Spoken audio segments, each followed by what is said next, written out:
Les patrons des circuits sont bel et bien Prost et Senna, même si les relations entre les deux super champions se détériorent. Ron Dennis, le patron de McLaren, a bien du mal à contenir les deux hommes. Senna, aux yeux de Dennis, c'est la fougue et l'avenir. Prost, l'expérience et la science. Les intérêts engagés en Formule 1 sont colossaux, et les raisons politico-économiques interfèrent souvent dans ce sport. Ainsi, le bruit court que Honda, le tout-puissant partenaire de McLaren, verrait d'un bon œil Senna conserver son titre. En effet, avant d'être chez McLaren, le Brésilien et les Japonais collaboraient déjà ensemble chez Lotus. Cela a créé des liens qu'Alain Prost n'a jamais réussi vraiment à tisser. Le Français est de plus en plus seul dans cette équipe pour laquelle il court depuis 6 ans. Dès le deuxième Grand Prix de la saison, les deux hommes sont en désaccord ouvert. À San-Marin, au freinage de Tosa, Senna passe Prost. Celui-ci est surpris par cette manœuvre puisque les deux pilotes avaient convenu de ne pas s'attaquer dans les premiers tours. L'accident de Berger n'a pas refroidi le Brésilien qui ne respecte pas sa parole, c'est la déchirure. Le Brésilien s'impose à San-Marin, puis à Monaco. Grand Prix des États-Unis, c'est le début d'une bonne série pour Prost et d'une moins bonne pour son équipier et rival.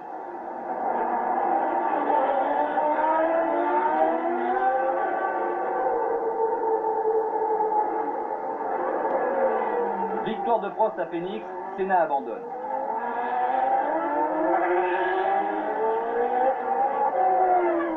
Nouvel abandon au Canada pour le Brésilien. Alors qu'il a course gagnée, son moteur Honda s'arrête, il vient de céder. Plus rien ne va pour le champion du monde.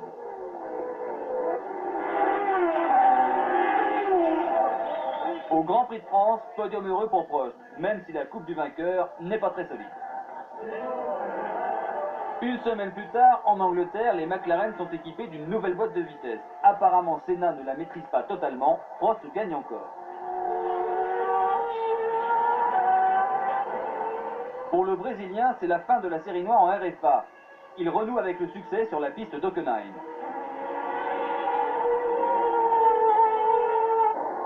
Puis c'est une nouvelle victoire à Spa, en Belgique, sous la pluie, où Senna donne un récital.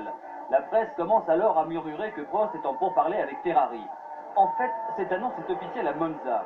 Le retentissement de ce transfert est énorme, et bien entendu, tout le public italien est derrière Prost pour ce Grand Prix d'Italie.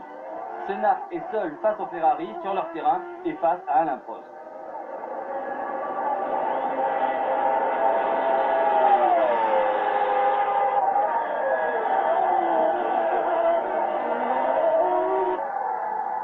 Le Brésilien termine d'ailleurs sa course en tête à queue à la parabolique sous les hurrahs des tifosi. Sur le podium, c'est un véritable triomphe pour Alain Prost qui, pour agacer Ron Dennis, offre sa coupe aux supporters. Le Français est déjà un pilote Ferrari. La course la plus incroyable de l'année, Estoril, au Portugal. Nous sommes à bord de la Ferrari de Nigel Mansell, le personnage central d'une des plus stupéfiantes histoires de la course automobile. De plus en plus souvent, les pneumatiques jouent un rôle technique, mais aussi tactique très important. Du côté de chez McLaren, pas de bavure. Un changement propre, net, et dans un temps d'arrêt d'environ 8 secondes. Du côté de chez Ferrari, c'est maintenant que commence l'invraisemblable show Mansell. Emporté par sa fougue, le Britannique rate son stand. Non seulement il a bien failli percuter ses mécaniciens, mais en plus il commet une énorme erreur en enclenchant sa marche arrière. C'est une manœuvre interdite, même dans les stands. Les commissaires n'hésitent pas et présentent le drapeau noir au pilote Ferrari pour lui signifier sa disqualification. Mais Mansell passe 3 fois devant les stands sans, prétend-il, avoir vu le drapeau. Non seulement il ne s'arrête pas, mais en plus il éperonne Senna, alors leader.